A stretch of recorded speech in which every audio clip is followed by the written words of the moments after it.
Pernah kepikiran nggak sih, apa sebetulnya yang jadi pondasi sebuah peradaban? Hari ini kita akan bedah gagasan menarik tentang dua jawaban yang sangat berbeda untuk pertanyaan itu. Berdasarkan sebuah analisis tajam tentang dua model dunia yang saling bertentangan. Oke, jadi begini alur pembahasan kita. Kita akan mulai dengan melihat dua pandangan dunia yang kontras ini, lalu kita akan bedah satu persatu, mulai dari model barat, lanjut ke model Qur'ani, dan diakhiri dengan pilihan fundamental yang diajukan oleh penulis teks ini. Oke, kita langsung masuk aja yang ke pertanyaan inti yang jadi dasar dari keseluruhan argumen dalam analisis ini. Jadi semua argumen dalam teks ini tuh intinya balik lagi ke satu pertanyaan sentral ini, apa fondasi sejati dari sebuah peradaban? Menurut penulisnya, Mehmet Gökçen, jawaban kita atas pertanyaan ini bakal menentukan nilai, tujuan, dan bahkan nasib masyarakat kita. Pertama, mari kita lihat gimana penulis menganalisis model yang ia sebut peradaban barat. Menurutnya, model ini dibangun sepenuhnya di atas sistem kepentingan pribadi. Menurut penulis, inti dari model barat ini adalah satu kata, manfaat atau kepentingan pribadi. Ini bukan cuma tujuan loh, tapi sebuah prinsip di mana segala cara dianggap halal demi mencapainya. Inilah menurutnya mesin penggerak utama peradaban ini. Nah, prinsip ini, menurut teksnya, kemudian melahirkan sebuah filosofi yang bisa kita lihat divisualisasikan di sini. Kekuasaan menjadi lebih berat daripada kebenaran. Pada akhirnya, yang berkuasa, dialah yang benar, bukan lagi soal moralitas.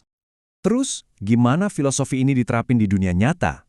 Penulis nunjukin beberapa contoh, mulai dari memicu perang demi minyak, menjerat negara lain dengan utang lewat lembaga global, sampai mengeruk sumber daya alam.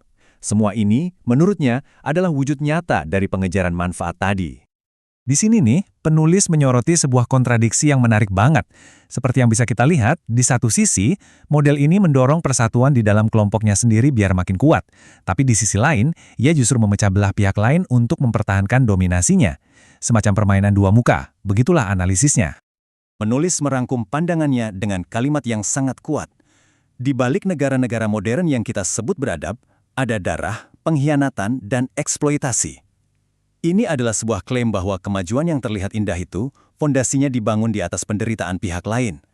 Nggak cuma soal hubungan antar negara loh, penulis juga menganalisis dampak internalnya. Ia berpendapat bahwa sistem ini sengaja dirancang untuk membuat individu di dalamnya jadi nggak pernah puas, mengubah kita dari warga negara jadi konsumen yang terus-menerus menginginkan lebih. Nah, ini bagian yang menarik, yaitu gimana penulis nge-breakdown apa yang dia sebut sektor perbudakan modern, mulai dari iklan yang menciptakan kebutuhan palsu, lalu industri fashion dan kosmetik yang fokusnya cuma ke penampilan, sampai jeratan utang dan budaya hiburan yang tujuannya mengalihkan perhatian kita. Semua ini dilihat sebagai alat untuk memperbudak individu pada hasratnya. Jadi hasilnya gimana? Menurut sumber ini, sistem ini cuma benar-benar menguntungkan sekitar 20% populasi aja. Buat 80% sisanya, hasilnya adalah penderitaan. Dan bahkan kebahagiaan yang didapat segelintir orang itu pun digambarkan sebagai sesuatu yang dangkal, kayak madu beracun. Kelihatannya manis tapi sebenarnya merusak.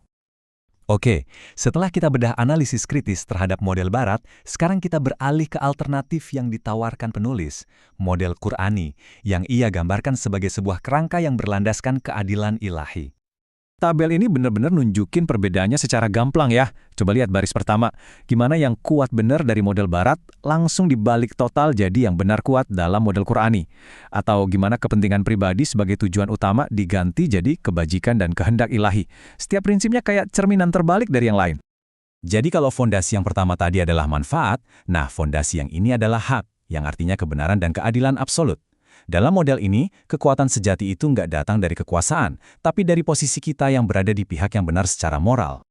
Filosofinya jadi kebalik 180 derajat kan? Kekuatan sejati itu bukan lagi soal seberapa banyak emas atau senjata yang kamu punya, tapi seberapa kokoh kamu berpegang pada keadilan dan kebenaran.